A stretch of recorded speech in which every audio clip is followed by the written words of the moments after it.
Hey guys, I'm Lorana Hoopes, author of The Wishing Stone, and I am so glad that you guys picked this book to read for your summer reading program.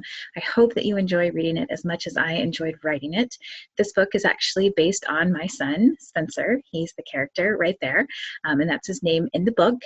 And this book was inspired because he loved to read and he was reading tons and tons of books, but I wanted to give him something just a little bit more challenging and something that he could really relate to. So I hope you guys enjoy it.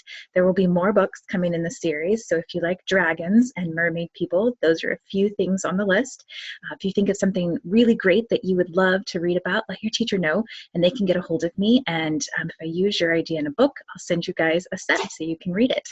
All right, so I'm going to read you the first chapter of The Wishing Stone. Here we go.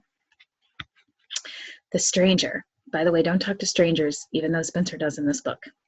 Spencer kicked a stone as he exited the school building, his shoulders low beneath the weight of the teacher's announcement. He had to read an entire book by Friday and do a book report on it. He had never read an entire book before, and he didn't want to start now. He wanted to go home and play his new computer game. It had zombies and ninjas, every boy's dream. But he knew his mother would never let him play when she found out about his homework. She would make him sit at the kitchen table and read so she could watch him while she prepared dinner. His mother always made him sit at the table to do homework, and he hated it. The chair wasn't comfortable, and under her watchful eye, he wasn't allowed to rush through assignments. Plus, he could usually hear the low hum of the television as his little sister Kaylee and his brother Jackson watched Paw Patrol or Sophia the First. That only made his punishment feel worse. Sometimes he hated being the oldest. How many of you guys are the oldest? Yeah, I was the youngest. It also has its drawbacks, just so you know. He kicked another rock, sending it shooting down the path. It landed in front of a pair of dark brown boots. Spencer raised his head to see a man dressed in a dark brown coat and boots standing a few feet in front of him. His skin was pale, making his dark garments look even more like night. On his head perched a brown cowboy hat. It hung low over his eyes, so Spencer couldn't make out much of his face. Spencer looked to the left and to the right, clutching the straps of his backpack tighter. He had read about cowboys, but never seen one in real life. There weren't many in Western Washington. His mother, who was from Texas, spoke of them occasionally, but even she said there weren't as many as there used to be. "Why you looking so glum, little pardner?" the man drawled. His accent was heavy and his words were slow. Spencer wasn't supposed to talk to strangers, but his curiosity got the best of him.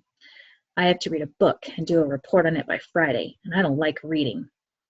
"Well, that is a mighty big problem," the man agreed, tipping his hat. "Maybe you just ain't found the right book yet."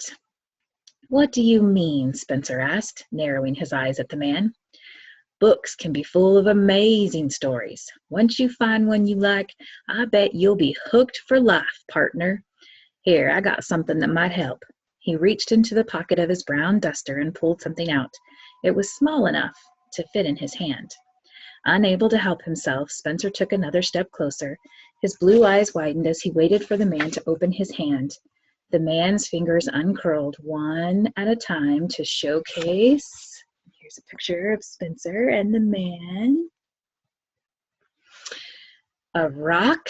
Spencer's nose wrinkled in disgust. He had been hoping for something cooler than a rock. "Not just any rock, son. This is a wishing stone. You just hold it while you read and see what happens. But I must warn you to be careful of your thoughts, for sometimes when you hold this stone, magical things happen." Spencer looked at the stone. Though nearly completely white, it still looked just like an ordinary rock to him. He took the rock, expecting nothing, but a cool sensation tickled up his arms. He glanced up quickly at the man, who merely smiled and nodded, as if they now shared a secret. "Just remember to hold that while you read," the man said. He tipped his hat one more time and then walked away. Spencer was left holding the rock and wondering about the man. He didn't believe that anything special would happen when he held the rock, but the tingle that had gone up his arms was strange. It was fading now, but he could still feel a small remnant of the chill. He supposed it couldn't hurt to try. After tucking the rock in his front pocket, Spencer continued to his house. All right, that's the end of chapter 1. I hope you guys enjoy it. And once again, it was great. Have fun reading.